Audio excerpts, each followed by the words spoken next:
Several days passed, and one day about mid-morning, this 16-year-old Christina opens the door to where she had been staying in a bordello,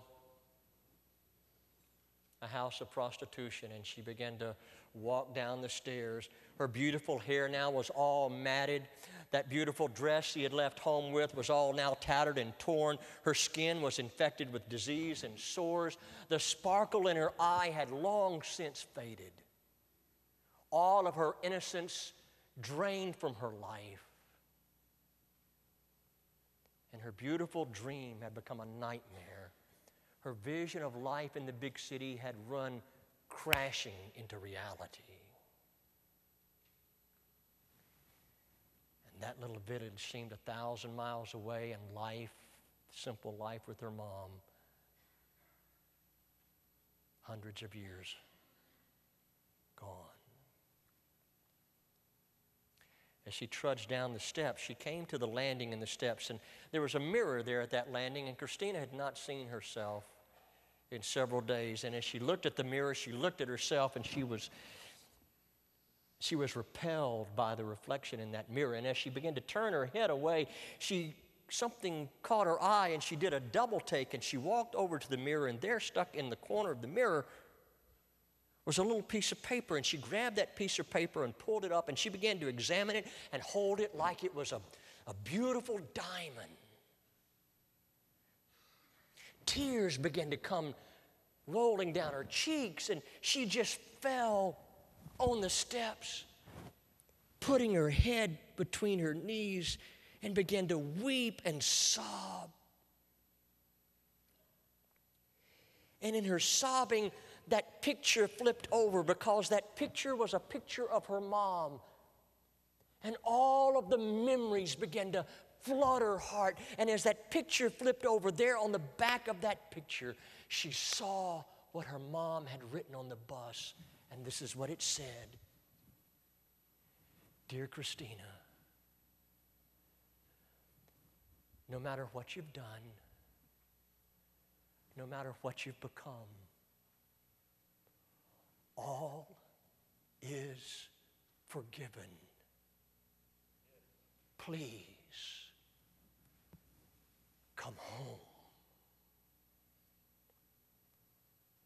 Come home."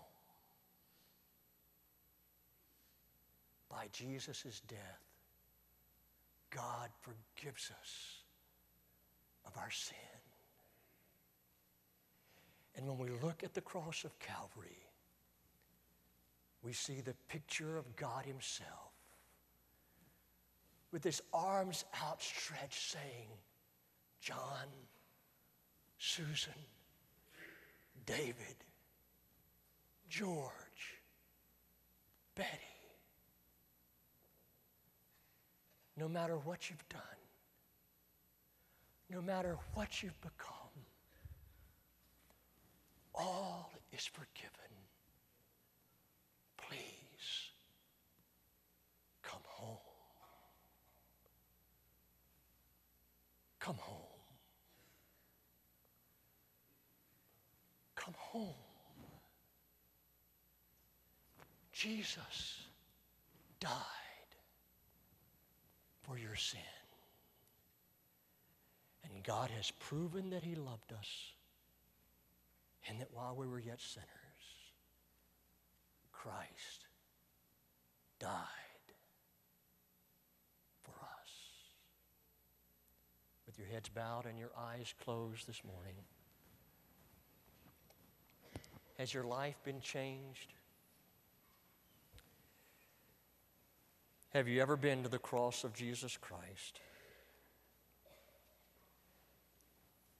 Have you been confronted with the fact that at the cross of Calvary, it's for my sin and your sin that He's dying? We are the ones that have put Him there. What do you think when you come to the cross? There at the cross of Calvary, we find hope. No cross, no hope. So what will you do